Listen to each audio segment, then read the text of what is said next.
Thank you sir, thank you.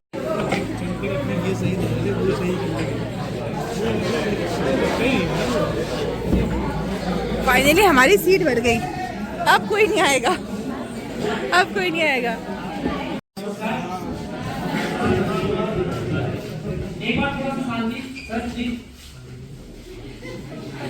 शांति नहीं हो पा रही है। आखिरकार चोर पकड़े गए। चोर पकड़े गए। शिक्षकों ने चैन की सांस ली, पुलिस को धन्यवाद दिया। डाइट के अंदर ही नक्षत्र वेधशाला खुली है, जो देखने के लिए इतनी लंबी लाइन लगी है। देखिए नहीं पा रहा। मूवी देखने जा रहे हैं अभी साथ ही चलेंगे, अब बगली आ जाएगा तो उस जॉली की गाड़ी में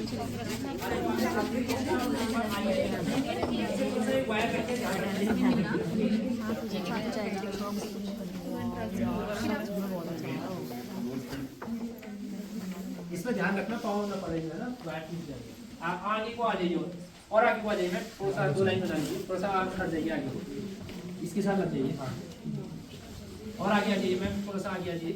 उसको भी आप वो पीछे वाले साइड भी आ जाइए, पीछे से लग जाएंगे मैम। आ जाइए, एक लाइन और आ जाएंगे मैम की साइड से, बैक साइड में पीछे भी आ जाएगा। और आ जाइए, सब आ जाएंगे एक साथ में मैम। थोड़ा और आ जाइए, फिर ऐसे घूमेंगे तो वो आ जाएगा जो है ना, सब फैल जाएगा। कोई बात नहीं।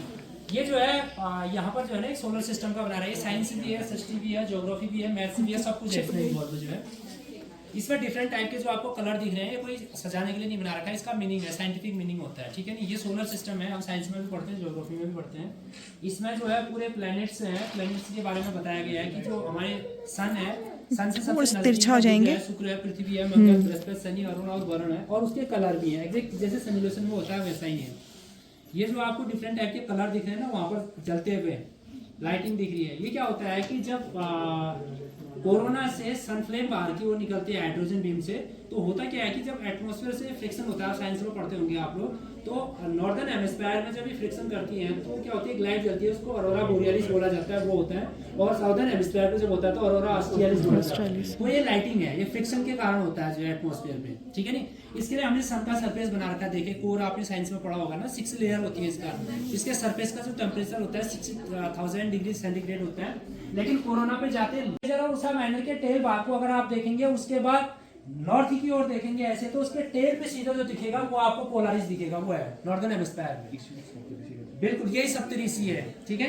इसके नाम इस पे इंडियन भी आपसे भी दे रखे हैं, इसमें देखिए कृतपुलतस्य, ये जो है सारे जो है ना, तो इस तरह से ये बिल्ली की जैसी आकृति बनाते हैं। जब आसमान में रात को देखेंगे, उसके टेल भाग पर आप देखेंगे ऐसे 90 डिग्री पे उर्सा मेजर उर्सा माइनर के, तो वहां पर आपको अपोजिट डायरेक्शन में उर्सा मेजर और उर्सा माइनर अपोजिट डायरेक्शन में दिखते हैं। जिसका टेल इधर को होगा और उसका सर इधर को होगा, तो वहां पर ये पोलारिस दिखाई देता है, ठीक है। ये आप थोड़ा सा पहले इधर देख लीजिए, ये हमारी खुद की मेरी खुद की खींची हुई है ऊपर वाली जो फोटो है, ये एवलांच के टाइम का जो है जोलीकॉम का है। ये धारचूला में रहने वाले जो लोग हैं वहाँ पर कृषिकारी किया जाता है, उसके बारे में दिखा रखा है, फाफर इत्यादि की जो कृषिकारी करते हैं। और वो हिमाचल का ग्लेशियर है, कई किलोमीटर में फैला हुआ। ग्लेशियर में जो व्यापारिक लोग होते हैं यात्राएं कैसे करते हैं, उसका विवरण उसमें दिया गया है। ये हमने परचेज कर रखी है, ये वाली जो है जयमित्रा डिस्ट्रिक्ट की फोटो है, ये कसार देवी से खींची है। इसमें पूरे हिमालय का विवरण है, कहाँ से नंदा घुमटी से लेकर त्रिशूल, नंदा खाड़, नंदा पर्वत, मैकतोली, राजरंभा, पनवाली द्वार और उसके बाद पंचाचूली एपी हिल का पूरा हिमालयन रेंज है। इसके विवरण के बारे में इसमें बता रखा है। अब आसमान की ओर देखो, आपने साइंस में पढ़ा होगा जो स्टार होते हैं डिफरेंट टाइप के होते हैं, फ्यूसर star, pulsar star, neutron star, ठीक है नी, और यंग एज स्टार होते हैं तो डिफरेंट कलर के स्टार होते हैं। तो तारे के कलर से पता चलता है कि इसकी एज क्या होगी। जैसे सूर्य हमारा सबसे युवा तारा है, तो उसका जो कलर है वो कौन सा है, येलो कलर है, ठीक है नी। तो ऐसे जैसे जैसे तारे की अवस्था होती है तो उसका कलर चेंज होता जाता है। तो ये गैलेक्सी को समझाने के लिए जो हमारा मिल्की वे है उसका पार्ट दिखा रखा है, आपको दिख रहा होगा। वो सामने जो दिख रहा है सूर्य का प्रतिरूप है, उसके सामने जो बल्ब दिख रहा है वो आपका प्रैक्सिमा सेंचुरी है, सूर्य के सबसे नजदीक का जो स्टार है, ठीक है। यहाँ पर जो है आपको ये सिमुलेशन के 3D के बनाए हुए 12 करोड़ सिस्टम इत्यादि के मैप है।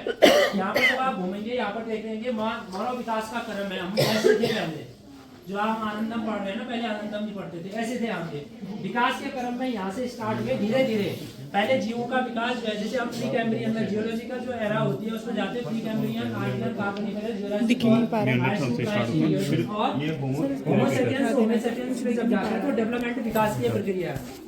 ये दिख रहा है चार्ट, अभी आप फिर वैसे भी देख लीजिएगा, मैं बता देता हूँ। 2008 में हुआ था, रफ लैंडिंग हुई थी, 2019 में क्रश लैंडिंग हुई थी और 2023 में सॉफ्ट लैंडिंग हुई थी, जिसमें हम साउथ पोल पे गए थे, शिव शक्ति केंद्र जो हमने बना रखा है। उसी के बाद हमने L1 लग्जेरियन किया था, जो यूनिवर्स के अंतर्गत 5 पॉइंट ऐसे हैं जहाँ पर जो ग्रेविटेशनल फोर्स है ना तो वस्तु प्लेनेट की ओर आती है, ना तो कहाँ की ओर जाती है, सन की ओर जाती है। वहां पर जाके सन सरफेस के बारे में लग्जेरियन L1 वहां पर भेजा गया है, ये सन के बारे में अध्ययन करने के लिए, ठीक है।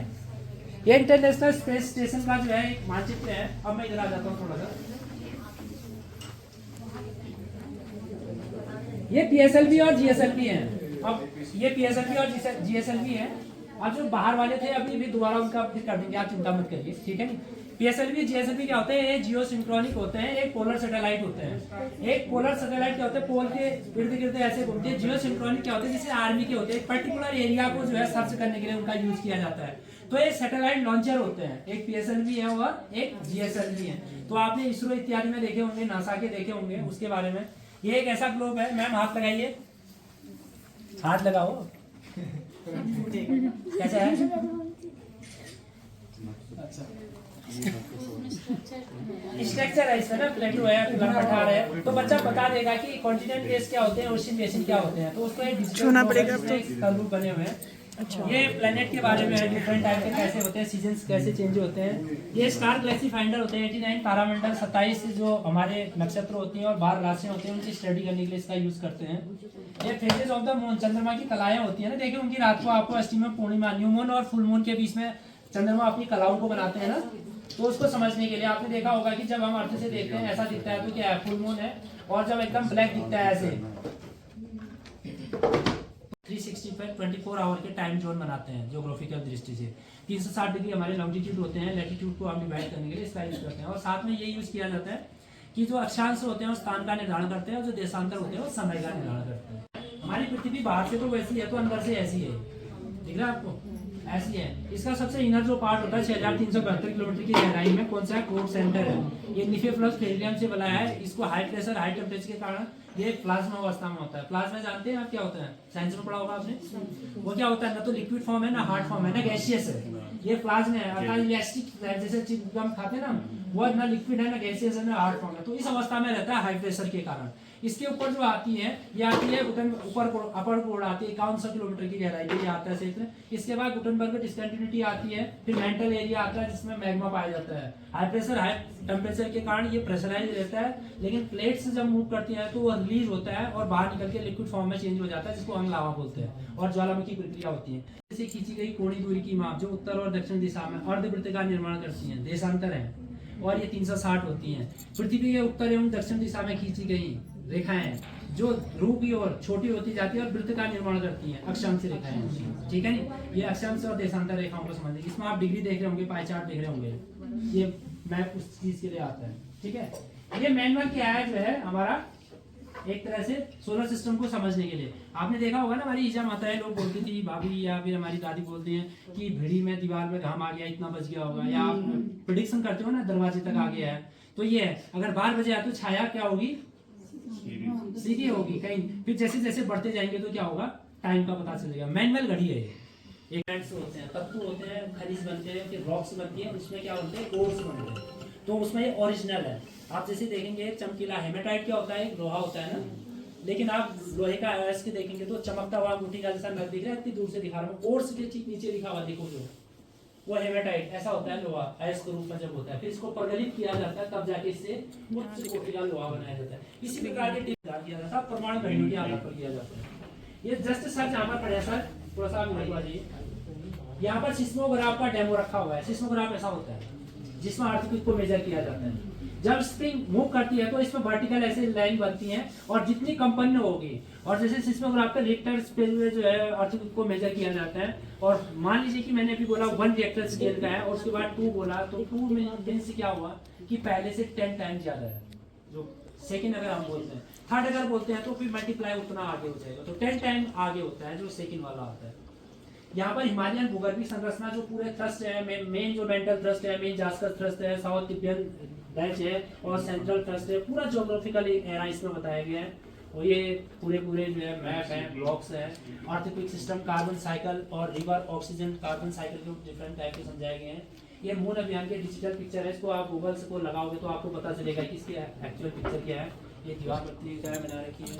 ये पंडित नैन सिंह पर हमने जो है एक नेशनल सेमिनार किया था, उसके जो है यहाँ पर 2 साल यहाँ पर बना रखे हैं।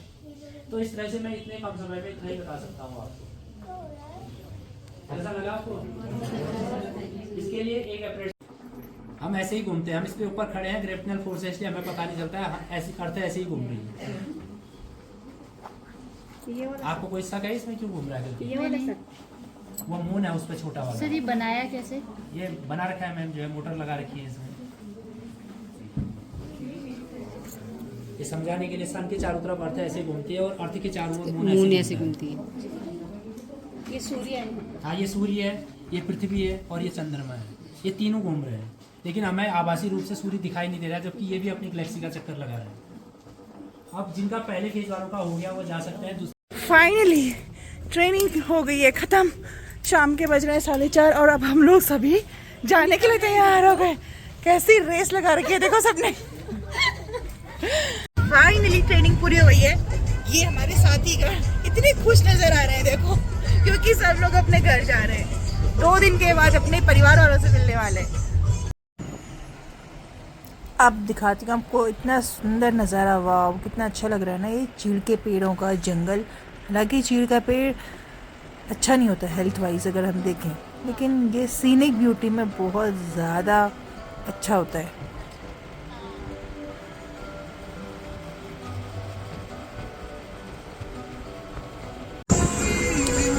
अब मैं आपको यहाँ से दिखाती हूँ डाइवर्सिटी माउंटेन्स की। सामने वाला माउंटेन में इतना ज़्यादा ग्रीनरी है इसमें। अब दिखाऊँ, ये वाला देखो, इसमें बहुत ही कम है।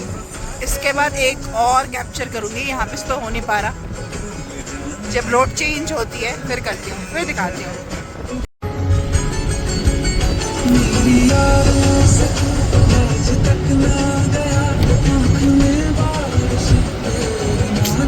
वो पहाड़ी देखो ना सामने, बिल्कुल इसमें पेड़ ही नहीं है, कितनी डिफरेंट है।